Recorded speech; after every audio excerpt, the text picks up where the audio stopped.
For the diagnosis of parasitism, first it is required to collect the samples from the animal.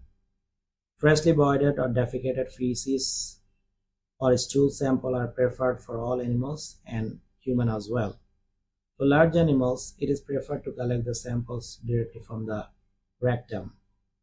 Collecting sample from rectum is particularly important if you want to examine the samples for the detection of larval stages of lungworms, because consideration of old feces on the ground for several hours may be contaminated by the larval stages of many geohelminths and plant parasites. Consequently, differentiation of larvae of animal parasite and free-living larval stages from soil and plants become challenging and time-consuming. Therefore, it is best not to take the ore samples from the ground. Please note that very scanty amount of feces collected on thermometer or fecal loop is not preferred for routine examination, because many infections that produce a small number of eggs will be missed. Animal owners or farmers should be instructed how to collect the samples without contamination and how to preserve it if the samples are not immediately submitted to a lab. So the question is, how much sample will be collected from an individual animal or grouped animal? There are two types of sample. One is individual sample or another one is pool sample. For the grouped animal like feedlot cattle, chicken in the poultry farms, pigs in the piggeries, it is required to collect the pool sample rather than individual sample. 5 to 10 gram for each large animal. For individual bird, 2 to 3 gram, and around 5 to 10 gram of fecal sample for grouped animals should be collected for routine fecal test. For performing fecal culture and the Behrman apparatus techniques of test, more fecal samples are usually required. Some precautions and things you must know during collection, preservation, and examination of fecal sample or stool samples.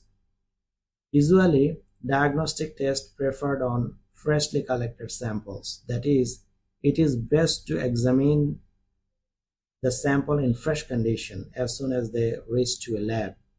If you want to see the protozoan trophozoites and their motility or movement, such as the trophozoite of Entamoeba histolytica, you have to finish testing the sample within 20 to 30 minutes of collection. This type of sample is known as hot stool or hot samples. If it is required to preserve the diagnostic fecal sample for a short period of time, that is for 1 to 2 hours, then they can be preserved at 4 degrees centigrade. Keeping the samples in room temperature without adding preservatives will result hatching of eggs of many parasite to larval stages, which makes the diagnosis very difficult. One condition may also kill the protozoan trophozoites. If you have huge number of sample for a research purpose and need a certain period of time to finish examination of all those samples, it is suggested to add the equal amount of 3 to 10% buffered formalin as preservatives and keep in refrigerator until examination. If your interest is to detect the trophozoites of protozoa, polyvinyl alcohol can be used as preservative. For the preserved sample, particularly sample for certain research purpose, best result will be found if they are tested within 3 weeks of collection. Note that never freeze the sample because freezing and thawing will distort the morphology of the eggs.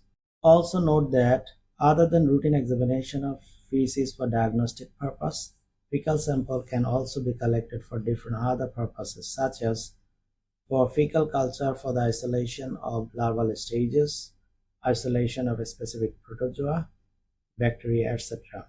In this case, don't add preservative in the samples and should carry the sample to a lab as soon as possible by maintaining cool conditions.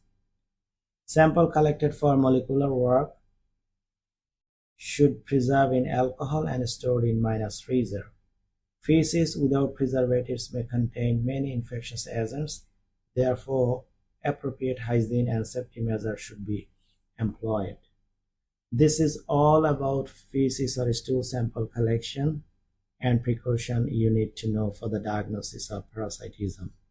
If you have any question, put it in the comment section below. I'll be happy to answer. Thank you so much for watching this video, and watch the next part of this video lecture on gross examination of feces or stool sample.